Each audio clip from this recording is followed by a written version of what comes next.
Hey guys, कैसे हैं आप सब लोग। I hope that you are doing well. तो दोस्तों, आज मैं आपको ना एक ऐसे इंसान की कहानी सुनाने जा रहा हूँ। मतलब कहानी इंसान की नहीं है, मतलब मेरा पार्टनर ही है। दोस्तों, हमने ना ज़िंदगी में कई बार ऐसे सुनता है कि जब भी हम मतलब टूटते हैं, बिखरते हैं, हम टेंशन में होते हैं और ज़िंदगी को लेकर वो थोड़ी सी भी मतलब तकलीफ़ दिक्कत आते ही सोचते हैं, यार ये हमारे साथ ही क्यों हो रहा है। हम हम ही इस चीज़ के लिए लायक क्यों बने हैं। मतलब भगवान हम पर ही है, कृपा क्यों कर रहा है कि हमारे साथ इतने सारे दुख लपड़े चल रहे हैं ज़िंदगी में। दोस्तों, मैं भी कुछ ऐसा ही सोचता था। क्या है, पिछली बार मैंने मेरे पता नहीं प्रॉब्लम क्या है, मेरे शरीर में शायद टाइफाइड, और उसकी वजह से ना हर साल मैं मतलब जब ये बरसात का मौसम आता है तो हर बार मैं बीमार हो जाता हूँ उसकी वजह से, पिछले साल तक। और हर साल में लगभग 2 बार मैं ज़रूर बीमार होता हूँ। लेकिन और हर बार मैं यही सोचता था कि यार, क्योंकि जब आप बीमार होते हो ना तो आपको ऐसा लगता है कि शायद आप इस दुनिया के सबसे सबसे मतलब लाचार इंसान हो। सबसे ऐसा आपका भगवान पर सब विश्वास उठने लगता है। आप सोचते हो कि यार ये भगवान मेरे साथ ही क्यों कर रहा है, हर बार मैं ही बीमार क्यों होता हूँ। मैं इतना कुछ करना चाहता हूँ तभी 1 डेढ़ महीने बीमार पड़ जाता हूँ और सारे प्लान्स फेल हो जाते हैं। तो दोस्तों, मेरा ना एक दोस्त है, हम उसे तो मैं अपने बारे में बता दूँ सबसे पहला। तो दोस्तों, मैंने ना बीएससी किया हुआ है और मैं बीएड भी मेरा हो चुका है। और मैं फ़िलहाल टीचर बनने का तैयारी कर रहा हूँ। और मैं राजस्थान से हूँ और जयपुर में रह रहा हूँ। मैं सेकंड ग्रेड मैथ्स की तैयारी कर रहा हूँ। तो दोस्तों, तो ये कहानी जो जिस इंसान की है ना, उससे दोस्तों मैं 12th के बाद में मिला था। यानी हमने हमारा एक ही कॉलेज से बीएससी किया था हमने, पास कोर्स में, साइंस स्ट्रीम में। और जब मैं उससे मिला उस समय हम 3 साल बीएससी किए। उसके बाद में मतलब हमारा ग्रुप बन गया था। हम 6-7 लड़कों का ग्रुप था और हमारी काफ़ी अच्छी चल रही थी ज़िंदगी। हमें उस समय काफ़ी फोकस नहीं किया था करियर को लेकर। हमने सोचा कि यार कॉलेज आए तो ये 3 साल ना एंजॉय करते, ठीक है। ज़िंदगी तो चलता रहेगा, एंजॉय कॉलेज का जो लाइफ का मज़ा है वो तो ले। दोस्तों, हमने 3 साल, तो मेरी पहली मुलाकात उस बंदे से वहीं हुई थी, ठीक है। और वहीं हुई थी उस बंदे से मुलाकात। उसके बाद में हम आज तक बहुत क्लोज फ्रेंड हैं और फिलहाल हम एक साथ रहकर बीएड टीचर की तैयारी कर रहे हैं और 1 साल से रह रहे हैं। हम 3 बंदे रह रहे हैं। हम तीनों हमने साथ बीएससी की थी, तभी मिले थे। तो दोस्तों, ये कहानी है उस इंसान की जिसने ना मुझे मतलब मैंने जिससे सीखा है कि ज़िंदगी में लड़ना किसे कहते हैं। मतलब वास्तव में हमने लोगों ने कई लोगों से ये कहते हुए सुना होगा कि बी स्ट्रोंग है ना, बी स्ट्रोंग है ना, टूटो मत, बिखरो मत, स्ट्रोंग बनो। उससे पहले ना, जब तक आप किसी ऐसे इंसान से नहीं मिलो ना जो ये चीज़ें सरेआम आपके सामने डेमोन्स्ट्रेशन कर रहा है, जो सरेआम आपको समझ में आए कि यार ये बंदा वास्तव में स्ट्रोंग है, ये बंदा, तब तक आपको ये बातें ना बकवास लगती है। ऐसा लगता है कि यार ऐसा कुछ नहीं होता, स्ट्रोंग हर कोई इंसान टूटता है। तो दोस्तों, इस इंसान की कहानी ना बड़ी मज़ेदार है। तो होता क्या है कि हम ना रीट की तैयारी कर रहे होते हैं। 2021 की राजस्थान में रीट लगता है टीचर के लिए, 3rd ग्रेड टीचर के लिए। और हम दोनों साथ में रह रहे होते हैं बांदीकुई में। बांदीकुई राजस्थान में ही है, छोटा सा शहर है। एक दिन मैं ना बीमार होता हूँ, ठीक है। मैं बीमार होता हूँ और बीमार होकर हम इस अस्पताल जाते हैं। वो मेरे साथ जाता है और वहाँ जाकर मेरे टेस्ट वेस्ट करवाते हैं कुछ, मतलब खून की जांच, आरबीसी। तो मैं सही हो जाता हूँ थोड़े दिनों में। फिर भी ना उस समय ना हमारी इंटर्नशिप चल रही होती है। इंटर्नशिप होता है जब आप बीएड करते हो तो आपको स्कूलों में पढ़ाना होता है, सरकारी स्कूलों में आपको पढ़ाना होता है ताकि आपको टीचर बनने का अनुभव प्राप्त हो सके। फिर एक दिन ना वो बंदा जो जिसकी मैं कहानी सुना रहा हूँ, जिसके बारे में बता रहा हूँ, वो जा रहा होता है और वो भीग जाता है। बरसात आ जाती है, वो इंटर्नशिप के लिए स्कूल जा रहा होता है। आते टाइम वो ना भीग जाता है और आता है वो घर और बीमार हो जाता है। बीमार होता है वो और उसको ना पैरासीटामोल देते हैं, वो सही हो जाता है। लेकिन वो मतलब ठीक से सही नहीं हो पाता। तो वो एक दिन कहता है कि यार, मेरा नाम उमेद है दोस्तों वैसे, कि यार उमेद ऐसा ऐसा हो रहा है। वो बताता है कि यार पता नहीं क्या हो रहा है यार, बुखार तो नहीं है, पर रात को मैं सो जाऊँ तो अचानक से मेरे बहुत तगड़ी मतलब शरीर में हड़बड़ाहट सी होती है, घबराहट सी होती है, पसीने से आते हैं, अचानक पसीने से आते हैं। मैंने क्या, कुछ नहीं, मैंने क्या, अभी बुखार चढ़ा है, शायद कमज़ोरी आ गई है उसकी वजह से। तो ऐसे ही 2-3 दिन 4 दिन चलता रहता है। उन 4 दिनों के भीतर हम ना उसका बर्थडे भी सेलिब्रेशन करते हैं। मैं आपको फ़ोटो डाल के बता दूंगा शायद। 4 दिनों बाद में दोस्तों उसकी ना हालत बहुत ज़्यादा ख़राब हो जाती है। बुखार नहीं चढ़ता, लेकिन बहुत ज़्यादा उसके शरीर में ना कमज़ोरी आ जाती है। कमज़ोरी बोलते हैं ना, वीकनेस, बहुत ज़्यादा वीकनेस फील करने लगता है वो। और वीकनेस के चक्कर में हम ना उसका, मैंने कहा यार चल ठीक है, वीकनेस आ रही है तो शायद पता नहीं एनीमिया हो गया हो, तो हम अस्पताल जाते हैं, सरकारी अस्पताल, वहाँ उसकी खून की जांच करवाते हैं। शायद दोस्तों ज़िंदगी का सबसे बुरा दिन वही दिन था जिस दिन हम उसकी खून की जांच कराने गए थे। मेरे लिए भी शायद, और उसके लिए भी शायद। हम खून की जांच कराने जाते हैं वहाँ पर, सीबीसी खून जांच कराते हैं, 1-1.5 घंटे बाद में रिपोर्ट आती है, और जब रिपोर्ट आती है ना, हम शौक रह जाते हैं, पूरी तरह से शौक। हमने देखा उसमें कि उसका ना खून अच्छा, हीमोग्लोबिन 12-13 के करीब था, लेकिन उसकी ना डब्ल्यूबीसी होता है, वाइट ब्लड सेल, वो ना बहुत ज़्यादा बढ़ रही होती है। वो लगभग 65,000, नॉर्मल रेंज होती है 4,000 से 10,000 प्रति क्यूब, कुछ ऐसा उसका वो होता है मात्रक। वो नॉर्मल रेंज से लगभग 6 से 7 गुना ज़्यादा थी। आप सोच लो, 4,000 से 10,000 तक नॉर्मल रेंज मानी जाती है। उससे ज़्यादा अगर होता है, जैसे 10,000 से कुछ ज़्यादा बढ़ रही है, तो इसका मतलब ऐसा माना जाता है कि आपके शरीर में कुछ इन्फेक्शन हो रहा है, जिसकी वजह से आपका शरीर ज़्यादा WBC प्रोड्यूस कर रहा है, ताकि वो इन्फेक्शन से लड़ सके। लेकिन दोस्तों, जब आपका शरीर 6 से 7 गुना ज़्यादा WBC डेवलप करता है ना, तो ये इन्फेक्शन नहीं होता मेरे भाई, ये कुछ और ही होता। तो अच्छा ना, उस समय हमें मालूम नहीं था कि ये WBC बढ़ने का क्या हो रहा है। हम नॉर्मल थे बिल्कुल। तो हम जाकर डॉक्टर के पास जाते हैं, और हमसे उनसे बोलता है कि ये हो रहा है, कमज़ोरी सी फील हो रही है, वीकनेस सी, रात में अचानक से पसीना आता है, चक्कर से आते हैं। वो ना, वो CBC की रिपोर्ट देखता है, देखकर अचानक उस डॉक्टर का भी थोड़ा सा चेहरे के भाव से उड़ जाते हैं। तो डॉक्टर बोलता है, तेरे कोई प्रॉब्लम है क्या, मतलब तुझे खांसी वासी की प्रॉब्लम है क्या? तो उस समय उसको खांसी भी चल रही थी। वो बोलता है हाँ, खांसी चल रही है। तो वो कहता है कि यार तेरे ना ये WBC बहुत ज़्यादा है, ये नॉर्मल रेंज से 6-7 गुना ज़्यादा है, और ये ना बढ़ने का मतलब हो सकता है कि शायद तेरे ब्लड कैंसर हो सके। दोस्तों, उस डॉक्टर ने इतनी सी बात बोली थी, और हम ना शौक रह गए पूरी तरह। अचानक से ज़मीन खिसक गई हमारे तले से। मतलब ऐसे लग गया हो जैसे ज़िंदगी में अचानक से फलन टूटता है ना, फलन अचानक से वैसे टूट गए हम। हमने कहा नहीं डॉक्टर साहब, शायद ये मशीन में कुछ प्रॉब्लम है, कुछ ज़्यादा, ऐसे ऐसे थोड़ी ना हो सकता है। कहते कहते ठीक है यार, पता नहीं तेरी बहुत ज़्यादा आ रही है, ये WBC ज़्यादा आती है तो ऐसा माना जाता है, इसलिए बता रहा हूँ। हम ना बाहर आते हैं, और बाहर प्राइवेट क्लिनिक पर फिर एक बार दोबारा CBC की जांच करवाते हैं, और इस बार जो पता चलता है, तो CBC में WBC वो उतनी ही आ रही थी।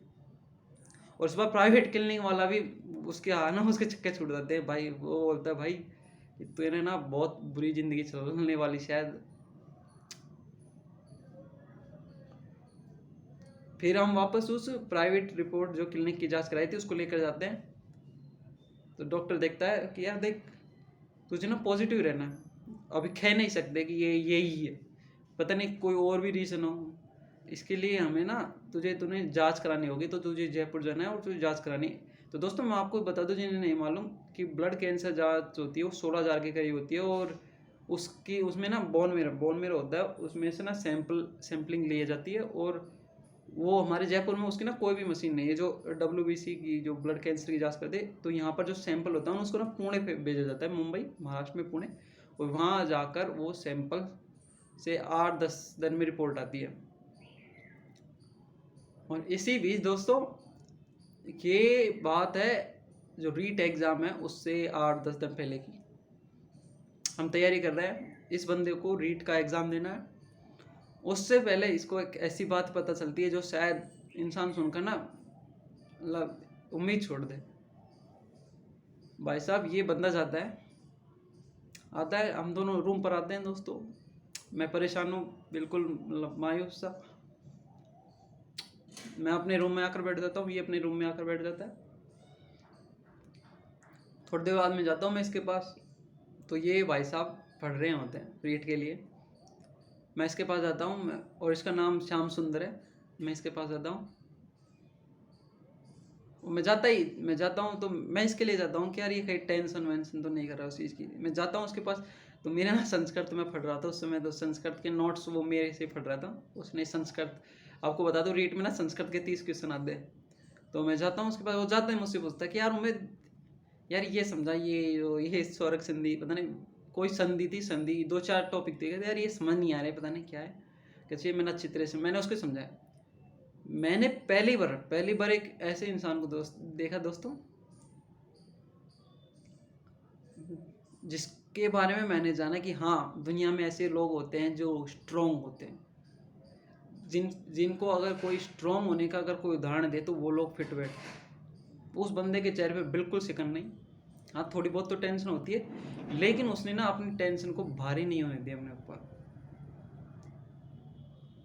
थोड़े दिनों बाद में फिर वो उसका सिरोही एग्ज़ाम होता है रेट का, वो सैंपल देकर जयपुर में सैंपल दे करके और सिरोही एग्ज़ाम देने जाता है।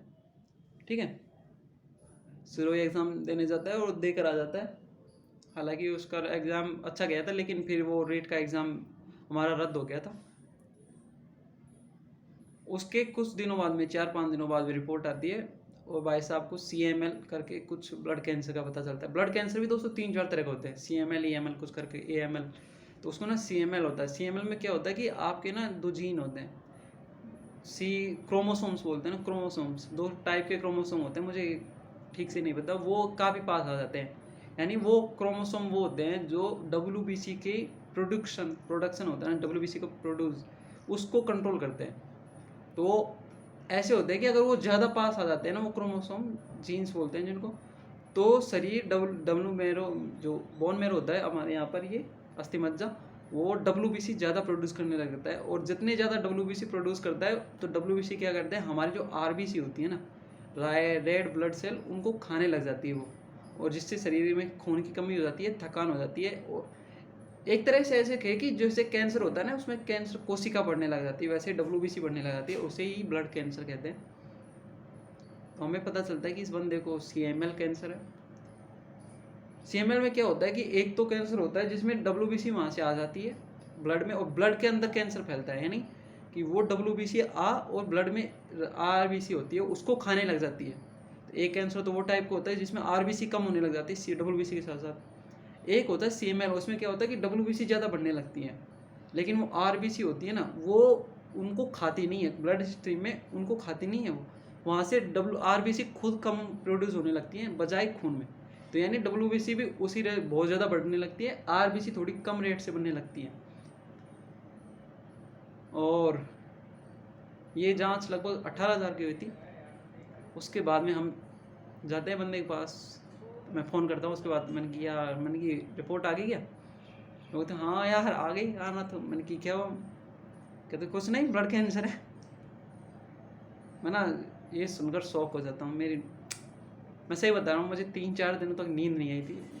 मैं बहुत दिल से बहुत कमज़ोर आदमी हूँ इस मामलों में। वैसे मैं बहुत मजबूत हूँ, लेकिन इस मामले में दिल से बहुत कमज़ोर हूँ।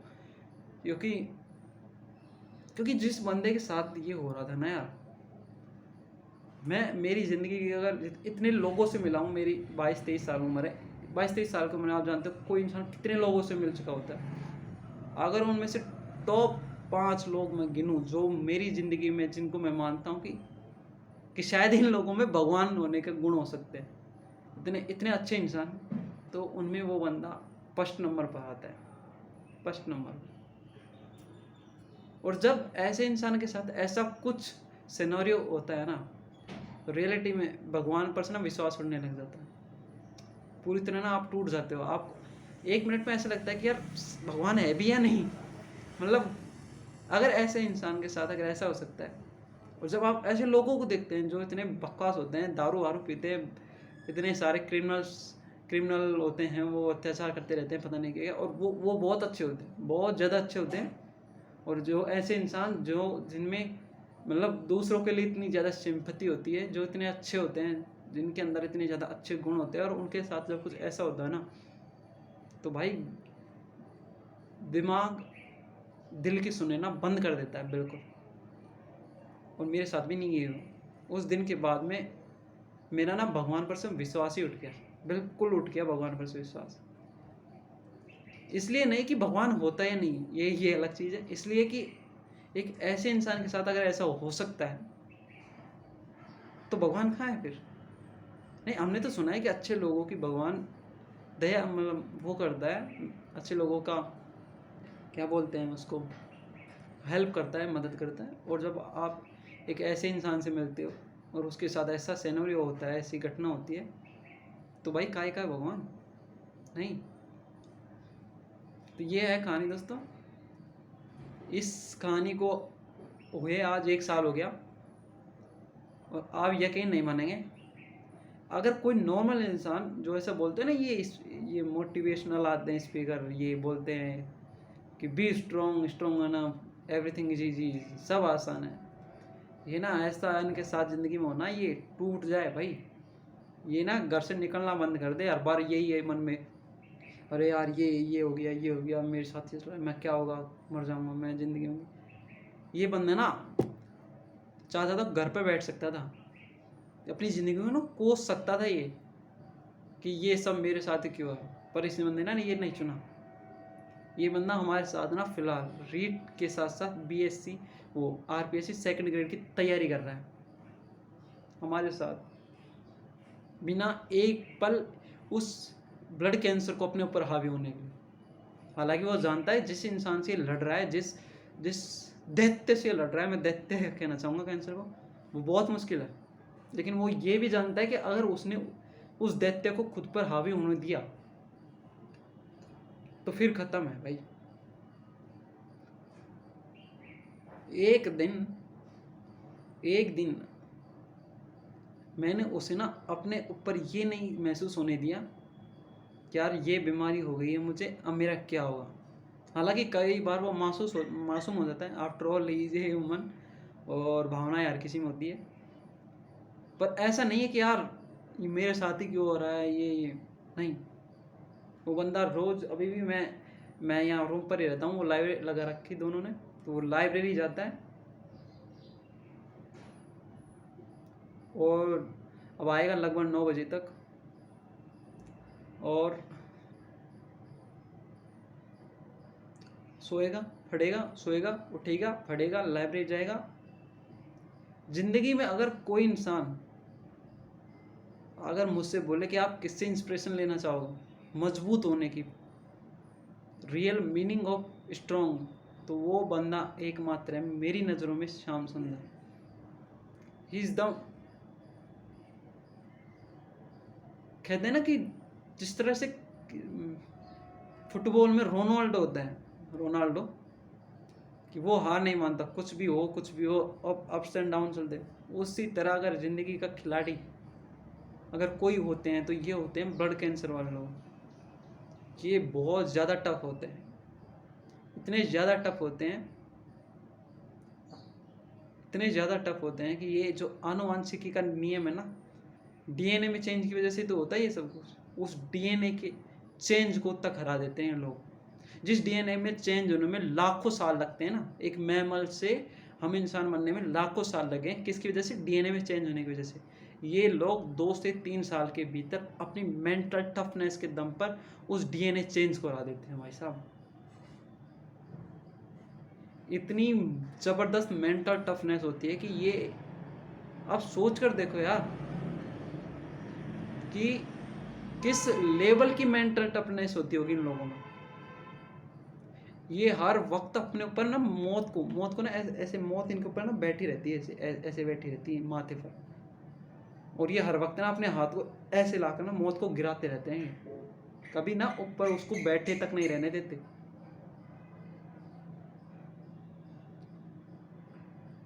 और मुझे लगता है दोस्तों ना कि हमारी ज़िंदगी में ऐसे इंसान ना अगर आपके सामने हैं, आपके पास एग्जाम्पल्स हैं, तो भाई, तो दोस्तों ये कहानी है मेरे दोस्त की, और मैं चाहूँगा कि आप सब लोग प्रे करें उसके लिए, क्योंकि because he is fighting with cancer, क्योंकि वो ऐसा बैटल लड़ रहा है दोस्तों जिसमें 100 में से 80 लोग ज़्यादातर हार जाते हैं। जी इतना ही कहना चाहूँगा मैं। इसलिए अपने दोस्तों को ना ख्याल रखें और अपना ख्याल रखें, पता नहीं ज़िंदगी कब क्या मोड़ दे दे आपको।